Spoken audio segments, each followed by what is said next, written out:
Ako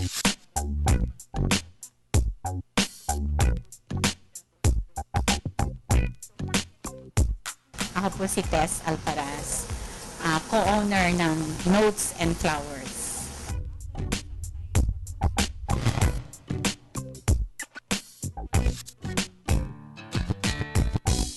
It was derived from the name of my husband and me. Noel siya, Tess ako.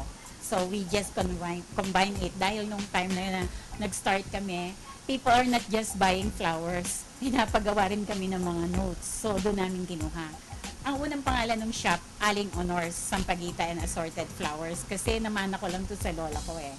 And then eventually, as the year goes by, tapos sa serbisyo na kami sa mga teleserye at saka pelikula, sabi nila parang masyadong mahaba yung Aling Honors. So we changed it to Notes and Flowers.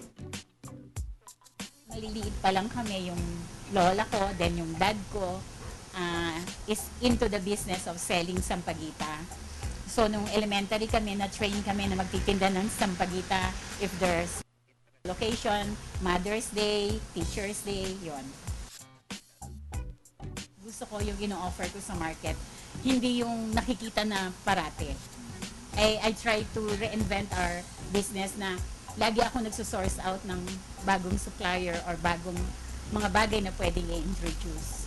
Kaya yung mga napupunta dito, talagang mga naghahanap ng kakaiba. Yung nakalagay dun sa aming calling card, Notes and Flowers, it's the design that makes the difference.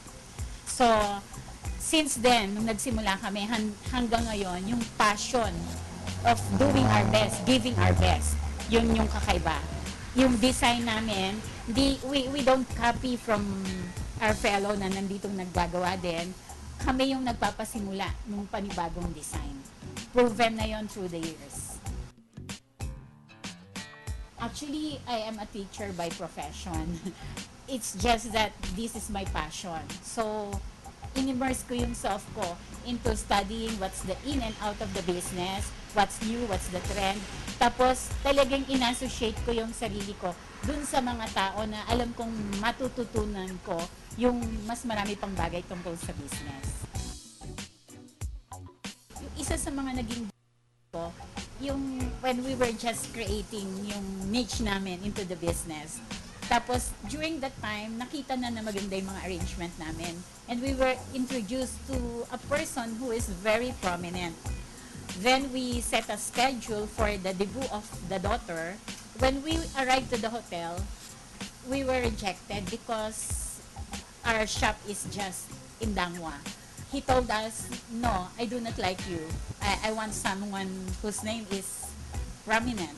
So they hired Rustan during that time. I cannot forget that incident because during that time, I am one of the major supplier of Rustan. So when I delivered the flowers that were used for that occasion, the father was really in a big surprise that I was at the hotel.